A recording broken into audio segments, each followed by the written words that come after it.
Welcome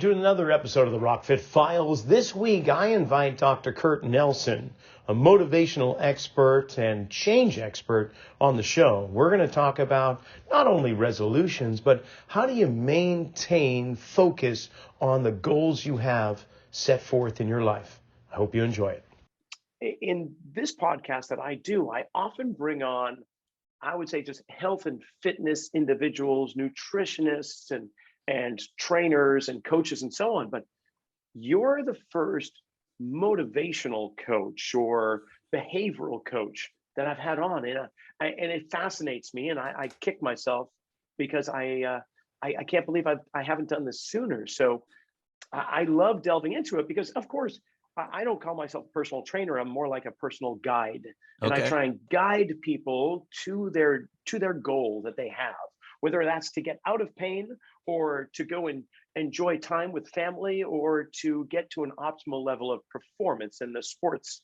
in some sport or other. But we, as the training world, I believe as a whole, we don't delve into psychology as much as we truly should, because the brain and how we can affect change is not necessarily through solely dumbbells. So I guess my first question to you is, what are the elements of affecting change? What needs to occur for change to occur? Now, I typically say inspiration or desperation, pick it. But for you, in your professional background, tell me all about change. Yeah, so change is a multifaceted piece. So what is interesting and what the research points to, we are all, and I'll use a behavioral science term, and then I'll try to explain it. We are all idiosyncratic in our motivational components. And so that means that every person has their own reasons why they get up in the morning and go and do their workout or not do their workout or whatever that is. And that every person has their own kind of motivational profile. With that, change, as you talk about, is going to be dependent upon a number of pieces within that. And so I like you said, aspiration or desperation. And what again, from a change perspective, we know is one of the biggest impediments to change is that inflection point of when to start. We get stuck in what's called the status quo bias. This idea that, even if it's not great, I'm familiar with this, I'm comfortable with this. And so it's hard for us to move and take that first step to get out. And so that first step is often driven either by desperation, right? Oh my God. I was talking with a person the other day and he's like, I saw this picture of myself and I didn't recognize me, right? I was so overweight. I was so just, crazy, because in our heads, we can do a whole bunch of things. Our brains fool us often, and I can talk about that too. But it was this desperation moment, or there is that aspiration. I want to, run that marathon. I want to do whatever X would be. And those can be really good motivators to get us to start the action. The bigger piece in the research and in the world that I tend to work in is not so much that start, but it's the continuation of your behavior change. And so part of the issue is, it's New Year's resolutions. We start really strong for those first 2-3 weeks. Then, something happens, we get out of our routine and we don't go back into going to the gym or eating healthy or whatever that would be. And so it's the continuation part of behavior change that I think for most people is really difficult and hard. And there's a number of factors that we could talk about how to help that out. I would love to, because I find myself starting with projects and having tremendous excitement and energy and focus directed toward that. And my typical modus operandi is to take the ball down the football field all the way down to the 1 yard line and pluck it right there and then walk away. Yeah, and it just, sometimes it drives myself crazy, it drives my wife crazy. But what is that? What is there? I won't say a fear of completion, but why, you could use me as an example, but why do we start something with so much vim and vigor only to have it cease, Yeah. and then we try and pick it up later perhaps? Yeah. So you actually are doing pretty good relative to, I think, many people if you can get it down to the 1 yard line. Because what happens for most people is they get super excited and they might get a first down. And we'll use these sports analogies, right? You Sure. might go and you go, oh, we're going, boom, boom, boom. You get 3 or 4 plays, we get a first down, and we go the next one. And then we just kind of, I'm tired. I'm gonna go take a water break. Right. And then we go. And um, there's research that is around, and I keep using the word research, apologize for this, but this is where my head goes when we think about this, is there's an element that's called the goal gradient theory. And basically what the goal gradient theory says is that when we have a goal, whether it be, trying to get to that end zone, whatever that would be, is we get really excited and really motivated by that goal at the beginning. And then there's this lull in the middle, and then we typically get motivated near the end. So if we're close to that goal line, we see that 1 yard, and we're there at that 1 yard line. It's like, oh, we just got to get that little bit, and we tend to get remotivated at that point. I use the example when my daughter was younger. She's 12 now, so this doesn't happen anymore. But when she was 2 or 3, we'd walk to the park. The park is about a mile, not quite a mile away from our house, and she'd start off really excited, kind of running forward, holding her hand. And then block 3, block 4, it's like, Daddy, I'm tired, and I have to pick her up and carry her. And then about the point where we get where she knows the park is right there and she can start to see it, then she wants down and she will run faster than I can ever run to get to the park. Right. And that's kind of the analogy that I use in talking about goal gradient theory. And so part of what we need to be able to do is we often think that uh, willpower is enough. If the goal is powerful enough, I should be able to push through anything in order to get to that goal. And again, what we know is that typically isn't the way that we work as humans. The way that we work as humans is that we need to do a couple different things. One is, can we set milestones between that piece, which is why football analogy is actually really good, because it is this, all right, we're trying to get into the end zone, but in between that, we just need to get first downs. And when we get that first down, we get close to that first down, the motivation goes up again, right? It's that, oh, we're one yard away from a first down. Okay, so now I just need to get it over here, and I get that little motivational pull to get it over that first down mark or whatever that would be. The other piece is that we need to set the context up so that the behaviors that we're trying to do are going to be easier. And as much as we can get that into a routine or habit, so you take the friction out of this. And when friction, we're talking about anything that impedes kind of the ease or the likelihood of us doing something. So there's been lots of stories and research about people who want to get up and do, go exercise every morning, whether it be jogging or going to the gym or whatever. And even just the idea of laying out your gym clothes and your gym shoes on the edge of your bed or whatever it is in the morning, to take that step out of that, I don't have to go and search for those, or I don't have to think about it. It's right there. It's a little motivational. I open my eyes, I see it. Those are pieces that can make this easier.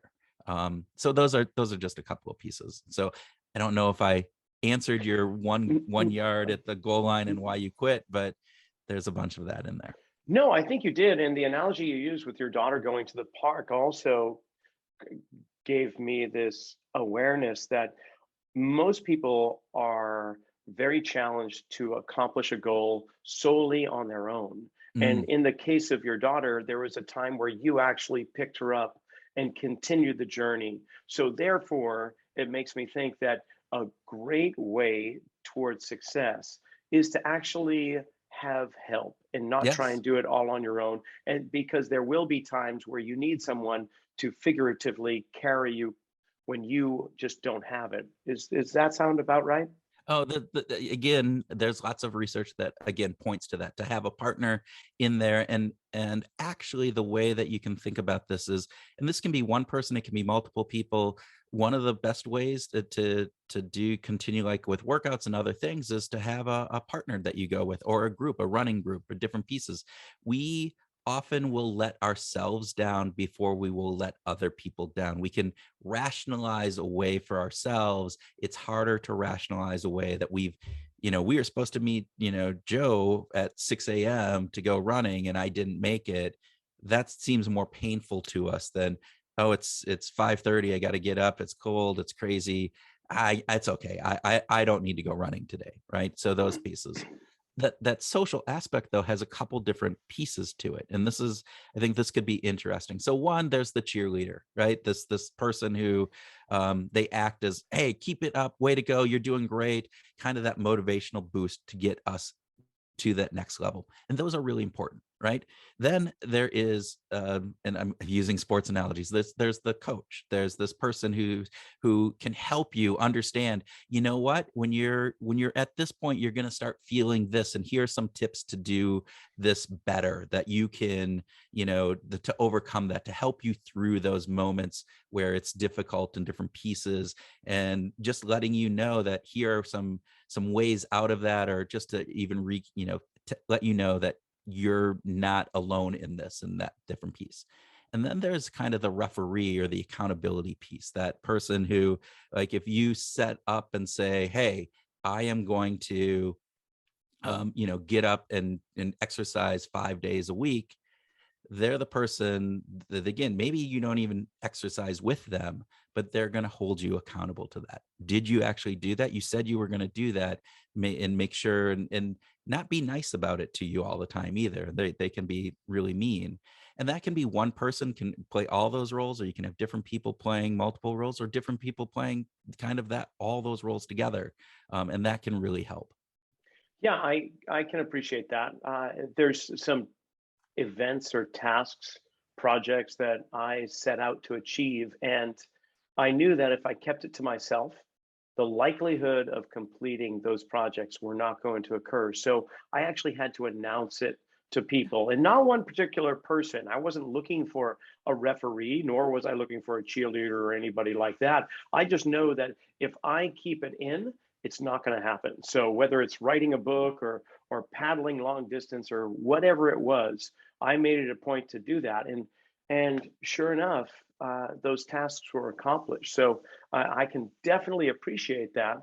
And the cheerleader for me, yeah, it's nice to have a pat on the back or on the backside, or however you want to kind of make that analogy. But um, how do you know? Like, are there personality traits? Are there types where Mm. you, as a professional, will maybe assess an individual and say, okay, this is what this individual needs in terms of motivation, or this is going to be completely different from this person? How do you determine that? Is that something you do, first of all, and if so, how? It's not necessarily something that I do, but with that, one of the pieces that I think is important here to think about is going back to that idiosyncratic component within ourselves. And so, yes, for you, as you said, you may not need that cheerleader as much. Other people are going to realize that cheerleader is the most important part. I can hold myself accountable, but I just need that. Yeah, they're cheering me on, and that's going to make me want to go ahead and do this. And the best way, and this is with any type of motivation in general, so this is where we think about this, is look at your past behavior. Look at the times where you have succeeded. What are the aspects that go into that? And take a really hard look at those, because this is the difficult part. Um, Again, I mentioned before, our brains like to fool us. We have this element of self-identity that when we think about ourselves, we typically put ourselves into a pretty good light, that we are good people, we have the best intentions, that we are doing these things. And then we have, we get, what gets in the way is constant, the environment, the timing. Oh my gosh, COVID, and it's just so stressful now. I can't do these things, and different, it's not within ourselves typically that we weigh the blame. This is generalized. This isn't everybody. And I don't want to say, and there are some people who actually have the opposite, that everything is their fault, and therefore that actually is a negative piece. And you want to make sure that you address that as well. But in those situations, is if you look back at your past behavior, and if you think about it, if I was just a video camera up on the wall watching me, or a tape of what was going on in my head. What was I saying at the time? What was I doing at the time?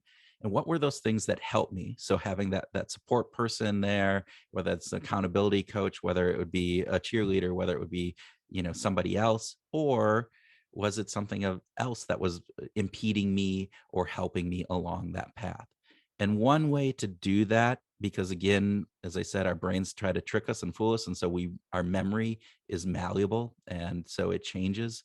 And it's more likely what we should have done gets kind of transfixed onto what that videotape of what we think happened in the past, is to actually start journaling. So start thinking about what it is. What did I do today? What was I thinking about when I was doing that today? And the more immediate you are around that, and then take a look at that after a month or 2 months and see what are those patterns that keep showing up, and then take a look at the pattern and then kind of do a diagnostic on that and say, all right, here are the things that are working when I'm succeeding.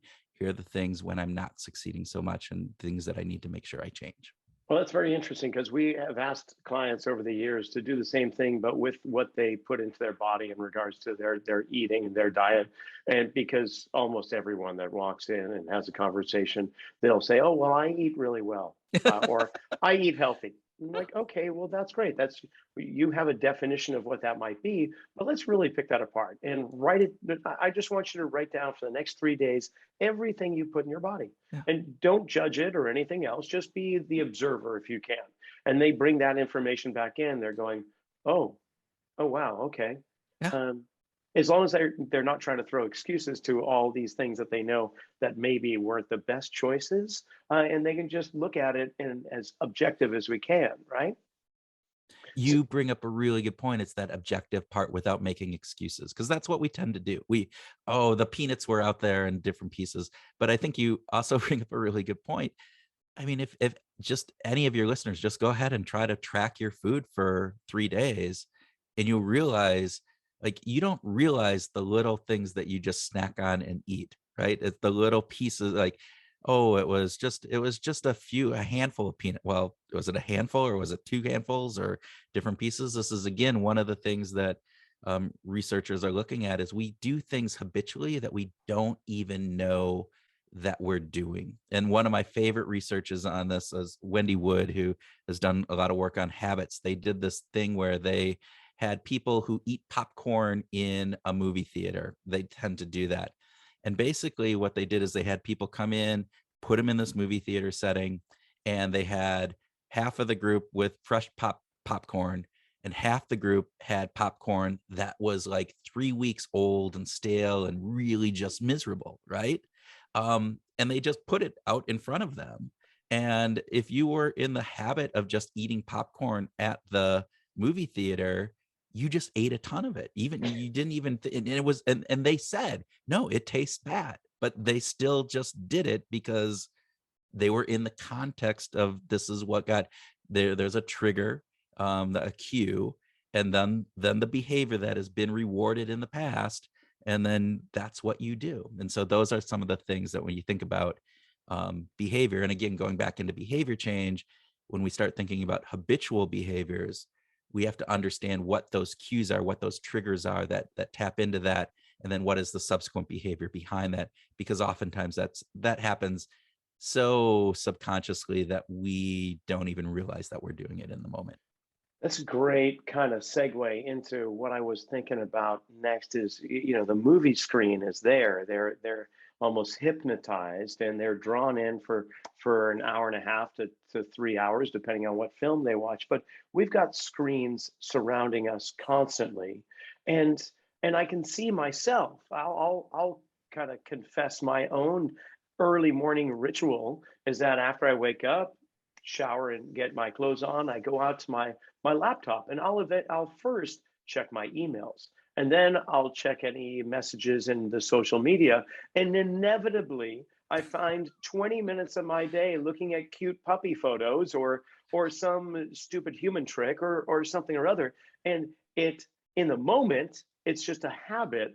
But if I start taking my calculator out and adding 20 minutes a day for 365 days, I could have learned a foreign language in that amount of time. So I try not to beat myself up over it, but how do we break habits? One, obviously being aware of it is probably one of the first steps, but then what do we do to change? How do we evoke change of habits we don't want? So this is actually a really tough one because we're talking about avoidance uh, actions or behaviors. We're trying to avoid, again, falling into that trap of eating popcorn that we don't necessarily want to eat, or the idea of as you said, getting up and getting on social media and then playing or being drawn into that for 20 minutes. And again, you're pretty good at 20 minutes because I will have to admit, I typically get like the 40 minutes of that where I guess like, oh, damn it. I just, I just wasted that time.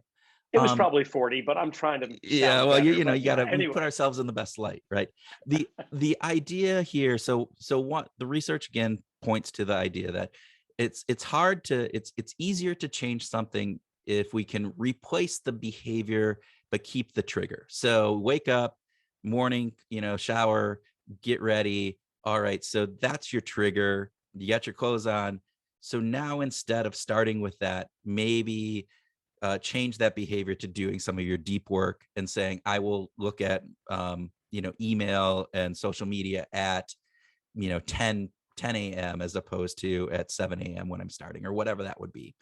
The other way of doing that is saying, all right, so how can we interrupt the behavior that we're doing? So can you, and there are different tools out there, particularly around social media and different pieces, that you can restrict the amount of time that you have on. So it comes and it pops and it says, nope, you've reached your 15-minute limit, time to stop, or even just setting a timer next to you.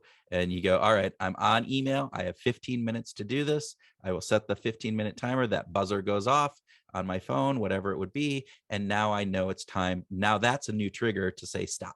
And then you start that behavior after that. All right. There was a TED talk by a fellow talking about behavioral change and reward systems, and how often, rewards have to be in a different form than many people will assume. Like there's often times where you get a prize once you have achieved this, whether it's money or a vacation or whatever. And this fellow said that is not as effective as you might think. Giving monetary incentives is not necessarily, or a reward system of that nature is not going to be something that really motivates people. So if you agree with that, or if you don't, I'd like to hear that. But if money isn't, what's the carrot on the stick? I guess that's what I'm getting to. Yeah.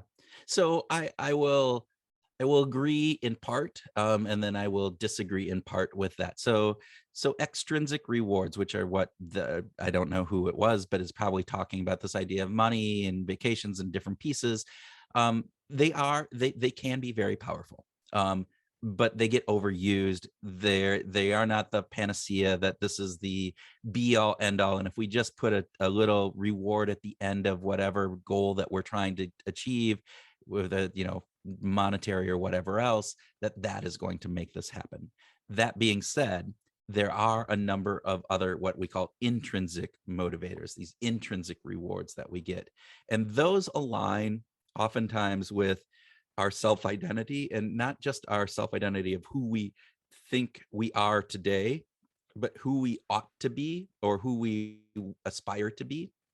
So we have this image in our head of, and this, that there's three different people in our head. Sometimes it's the person we are, the person I aspire to be, and the person I ought to be. This, all right, I ought to be the loving child and go and visit my grandmother and do all of these things. And then there's the aspirational piece, which is I want to be, the world-class, sprinter, whatever that goal is. And then there's the real me. I sit on my couch and watch TV and eat ice cream, and I don't call my grandma, and I don't go out and exercise. So I'm never going to get to either of those other two. So going back to, that idea of who we are, when we're moving and making that progress towards either the ought or the aspirational self, we get releases of dopamine and other neurotransmitters that feel good for us. When we do good things for others, there's a social component within. We talked about this before. We are social creatures.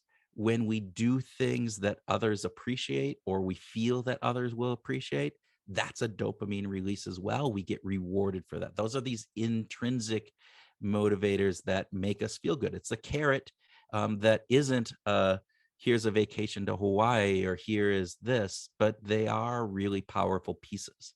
And I will tell you, there is some potential negative if you use extrinsic rewards and those awards are off. So for instance, in a social situation, like if you go and you're trying to get your spouse to cook you, a fantastic dinner or something, and you're trying to influence the other person, the way to do that isn't say, honey, I'm going to give you $10 if you cook me dinner tonight, right? That will That doesn't backfire. work, is what you're saying. Yeah. I shouldn't do that anymore. Don't do that, right? But it's like, but if you can do, there's reciprocity, there's other ways of influence in various different pieces of that. So it's like, honey, I'll do the dishes if you cook tonight because I know I really like that meal. Or even pray, like, you do this best, and that gives them the internal kind of, oh, I'm pride is a powerful motivator, that I do this better than anybody else. Different pieces along that line. Okay, we're talking also about a habit for those that don't give accolades to their spouses or to the people around them. What advice would you give?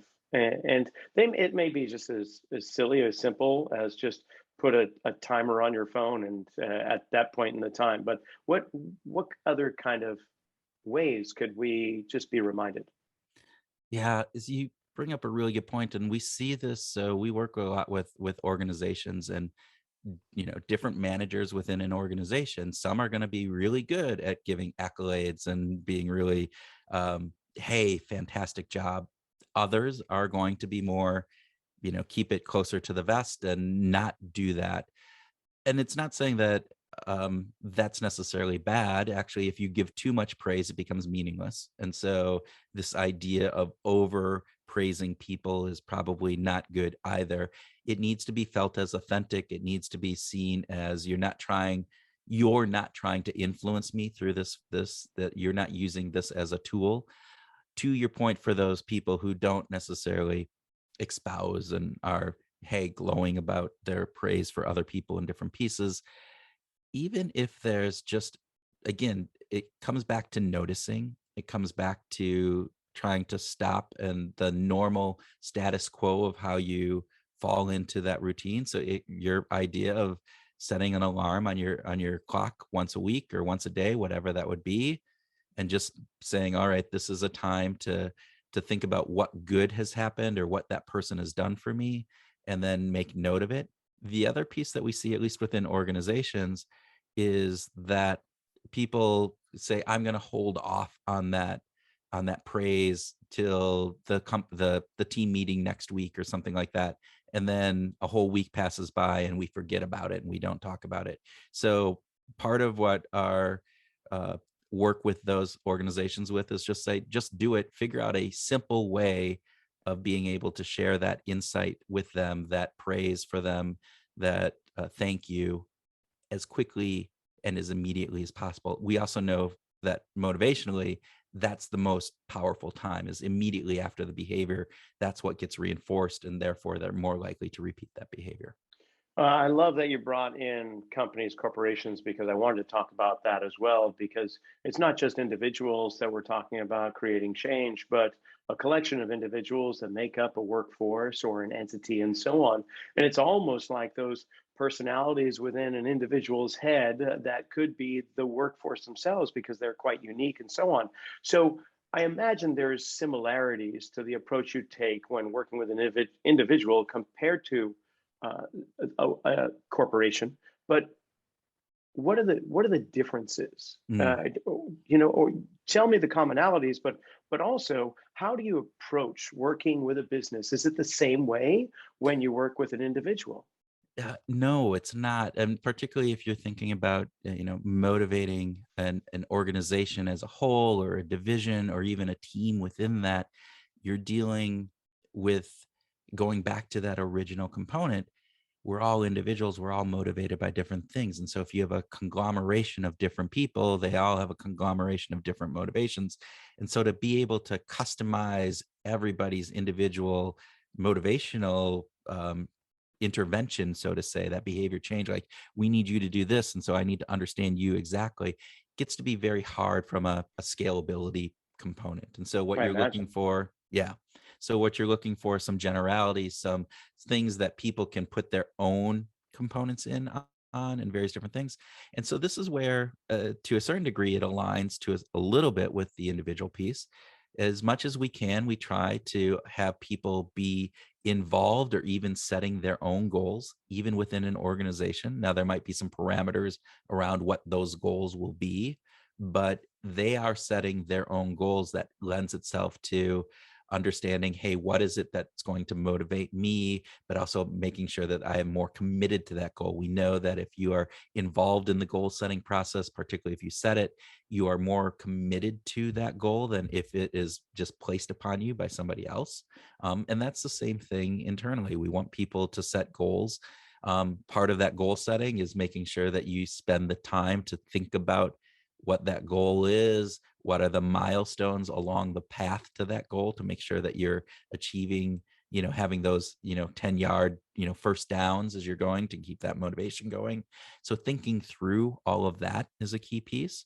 But then again, tapping into elements of choice on reward. So one of the other factors that we think about is that extrinsic reward that we talked about earlier. That's a lever that companies have. It's harder for them to necessarily be able to understand what that intrinsic reward is going to be for people, and you can set some things up to help that. Again, aligning with making sure that people understand the purpose of the organization and they self-select into those companies where they're feeling positive about the work that they're doing in various different pieces.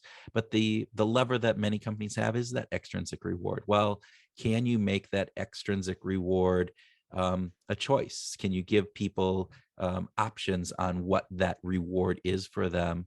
And sometimes that can be cash, sometimes that can be merchandise, trips, various different things. Sometimes it can be time off, various different aspects around that. And again, this isn't about just their pay, but things added on and above. And I always caution organizations to do that because there's some interesting research on, things motivate more than money. And so should we just replace everything with merchandise or trips? And that doesn't work either. So there are factors along that line. So, with so many individual workers with their own motivational cueing or personalities, uh, like you say, it would just be too cumbersome to try and figure out what everyone is like. So, therefore, we start to see quadrants appear, personality traits, enneagrams, where we basically corral this style of individual personality into category A and these into category C. We know that they will most likely be motivated by such things. Do you create your own kind of characteristics, or do you go off of something that's already established that you have a lot of validity or faith in? Yeah. So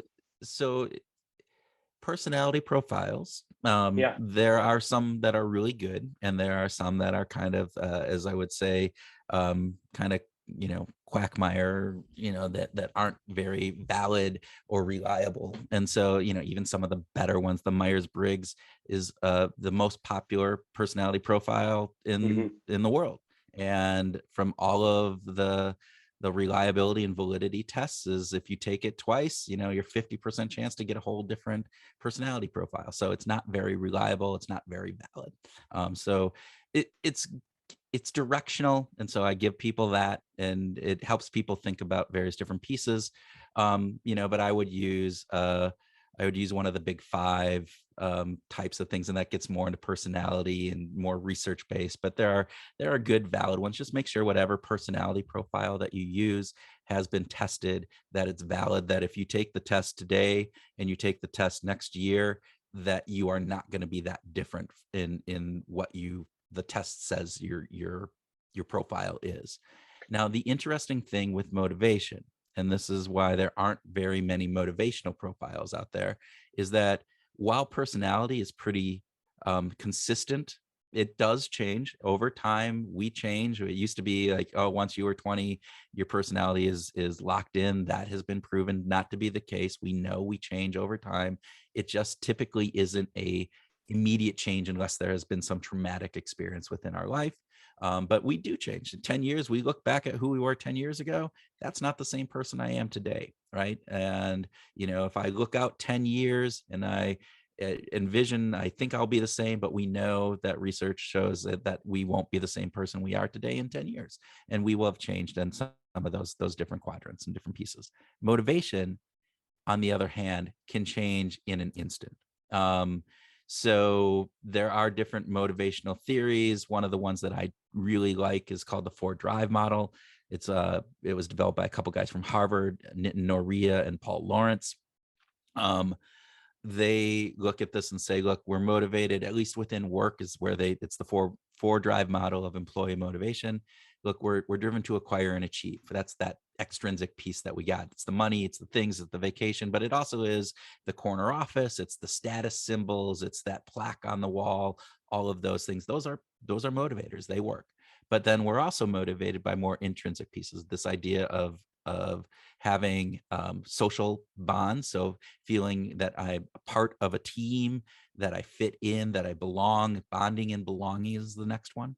And so we do a lot to make sure that we have those positive relationships within work, and we will go above and beyond in order to do that. And that one, I think organizations miss a lot of. They do a lot wrong with that one. Third one is challenge and comprehend, that we are we're motivated by challenges. So this is, again, all right, I want to learn something. Those are motivating for us. I want to, take on this new challenge. We're also curious. And so we want novelty and variety. And so the more that we have that kind of element in it, the more that we're going to be motivated by that. And the last one in the 4-Drive model is define and defend. And this gets a little tricky, but the way that the authors or the researchers that developed this, Noria and Lawrence, talked about it is, look, we used to be tribal. So we would defend the tribe from outward threats. And so if we have that sense of tribe or belonging within a group, and that we don't have tribes anymore typically, but we can have surrogate tribes with our team, our family, the organization that we work for. And the more that we can align around that, the more that we will be motivated to protect them and make sure that they're there. And that gets into the purpose piece of this, of who we are as individual and how much that aligns with the elements that are going on there. So that is a piece where you kind of look at that and kind of tap into any of those motivations to try to drive that. So I don't know if I answered your question. I actually went a long way there. I apologize. No, not at all. It was great insight, great information. I'm just thinking of the mainstream person who's looking to achieve change in their life, Mm-hmm. who has gotten to a point where there is desire and willingness. What do they need to do? Well, you've expressed obviously some great ideas, but if we could just take one or two ideas further, what will create that change? And of course, everyone's different. We've already talked about that, but what does it boil down to? So I would say the number one thing, if you have the desire and the will and you say, this is what I want to do, I think the number one thing is to remove as many of the friction points, to understand what are the specific behaviors that I need to do on a consistent basis to get that done. So if it's writing a book, if it is losing weight, if it is, getting that promotion in my job, whatever that goal is that you are setting yourself up to do, what are the steps that are going to be required? Understand what those are, and then break that down into daily actions, hourly actions, whatever that it's going to be required. And usually it's just daily things that you need to do. And then remove whatever barriers you can from that happening. So if it's writing a book, is it, all right, so I need to write an hour every day. Okay, so if it's an hour every day, and again, this is the other piece, break it down into manageable chunks. Don't try to go, oh, I'm going to write 8 hours every day and I already have a full-time job. And no, be realistic about this. Make sure you're setting these goals that, hey, an hour a day, it goes back to that 20 minutes that you said you're using on social media in different pieces. You could learn a new language if you just took that time over the course of a year. Well, small, daily, consistent factors will make that change happen. So remove the barriers, schedule that time in, make sure it's at a time that you're not going to get interrupted. Um, those are all big things. And then the second piece that I would really anticipate is we often get what's called the what the hell effect. This idea that, all right, I'm on a diet. I go, it's in the break room, and oh, it was somebody's birthday today, and there was cake or cupcakes there, and I had one. So, oh my gosh, I'm off my diet. So now it's like, what the hell? And I'm going to go and I'm just going to eat. This is today. I'm going to just chow on that pizza and do everything else. No, stop. You had a cupcake. Okay, that's all right. And just give yourself a little flexibility and a little bit of grace and a little bit of forgiveness and say, okay, that will happen. It's cheat days on your diet. It's the flexibility of missing your exercise routine one day, because stuff happens and we know that it happens within our life, and we can't let ourselves then go down that ruminating element where I've just failed, I've lost, and now there's no reason to move forward with this. And so just say, okay, that happened, plan for it, know that it will happen, and just build something that says, all right, I will move beyond that. I will let that happen, or even build in those cheat days into your thing, build in that day off where you're not exercising, all of those factors that come into play. Well, I think for myself also is it's got to be repetitive before it becomes an actual habitual pattern for me. So there needs to be some energy and effort. And this takes me to your podcast, because in order for me to get motivated, I need more insight and information. And so with Behavioral Grooves, Yeah. your podcast, is that what we can expect with your episodes? What is that you talk about in your podcast? So it's all over the board. So yes, sometimes we definitely talk about that. We actually just did an episode about New Year's goals, right? And the idea that, wow, we set these goals and we often fail. And so some of the stuff we talked about here was from that. But mostly we talk to really interesting people, oftentimes researchers, practitioners, what we call sometimes accidental behavioral scientists. And we talk to them about what they've learned, what they're doing, various different pieces.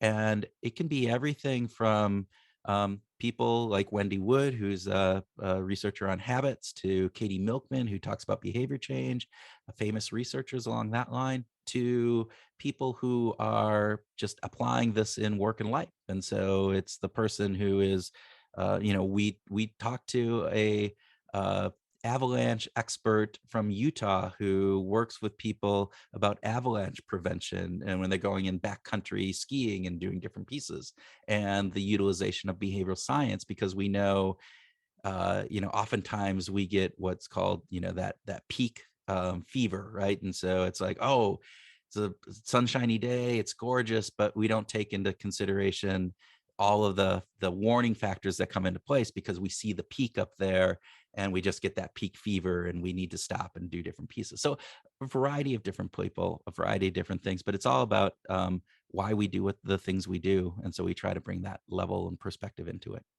Beautiful. And I imagine you can find behavioral grooves, Yep. behavioral grooves, anywhere podcasts are heard, Yep. iTunes, Spotify, and so on. Yep. And do you have weekly episodes typically? Yeah, they're weekly episodes. Sometimes even we'll throw in a bonus episode during the week. So, but almost it's been weekly episodes for 3+ years, 270 episodes. We're heard around the world, so listeners in 120+ countries, and it's interesting. And if you like the stuff, to understand a little bit more about why we make the decisions we make or why we do the behaviors we do, we have fun with it. It's not as heavy and research based as some, and we try to make sure that we're laughing and conveying things in a way that people understand and can take action on. Well, the listening audience in this podcast would do themselves a good service by tuning into your podcast as well. So, uh, Doc, Kurt Nelson, thank you so much for coming on. I truly appreciate your time and obviously expertise and information. Rocky, thank you. This has been fun. It has been fantastic, and you do a great service as well. So, having listened to some of your episodes, you're out there helping people, and that's fantastic. So keep it up. You too. Thank you. Well, that's another episode of the Rockfit Files. I sure hope you enjoyed the show. I want to thank Dr. Kurt Nelson for coming on and just giving us some really helpful hints and ideas on how we can stay on track. I'll see you next week. Make sure that you tell others about this and subscribe if you don't mind, if you haven't already. Have a great day.